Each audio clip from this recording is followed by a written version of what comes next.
తొలి తెలుగు ఇతిహాసం ఆంధ్ర మహాభారతం రచించిన వారు నన్నయ్య తిక్కన్న ఎర్రన్న. తొలి తెలుగు రామాయణం రంగనాథ రామాయణం రచించినది గోన బుద్ధారెడ్డి.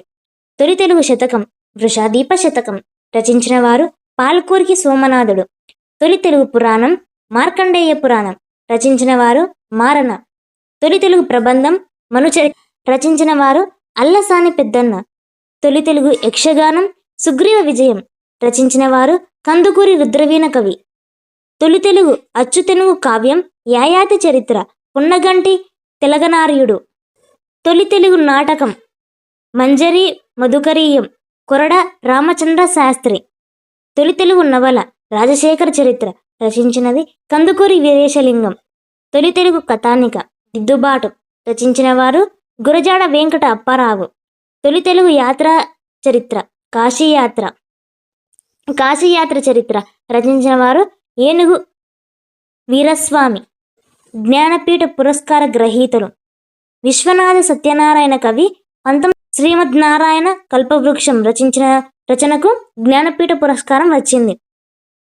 శ్రీ నారాయణ రెడ్డి 1988 సంవత్సరంలో విశ్వాంబర రచించిన వాటికి జ్ఞానపీఠ పురస్కారం వచ్చింది. రావూరి భరద్వాజ 2012 సంవత్సరంలో పాకుడ్రాళ్ళు రచనకు జ్ఞానపీఠ పురస్కారం వచ్చినది. ఫిబ్రవరి 21 ప్రపంచ మాతృభాష దినోత్సవం. ఫిబ్రవరి 28 జాతీయ సైన్స్ దినోత్సవం. ఏప్రిల్ 16 ఆంధ్ర నాటకరంగ దినోత్సవం. కందుకూరి వీరేశలింగం గారి జయంతి. ఏప్రిల్ 23 ప్రపంచ పుస్తక దినోత్సవం. ఏప్రిల్ 30 బాల కార్మికుల దినోత్సవం.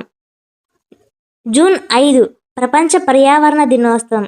ఆగస్టు 29 జాతీయ క్రీడా దినోత్సవం. ధ్యాన్చంద్ గారి జయంతి. ఆగస్టు 29వ తేదీ తెలుగు భాషా దినోత్సవం. గిడుగు వెంకట రామమూర్తి గారి జయంతి. సెప్టెంబర్ 5 జాతీయ ఉపాధ్యాయ దినోత్సవం. డాక్టర్ సర్వేపల్లి రాధాకృష్ణ గారి జయంతి. నవంబర్ 7 బాలల సంరక్షణ దినోత్సవం. నవంబర్ 20 ప్రపంచ బాలల హక్కుల దినోత్సవం. డిసెంబర్ 22 జాతీయ గణిత దినోత్సవం. శ్రీనివాస రామానుజన్ జయంతి.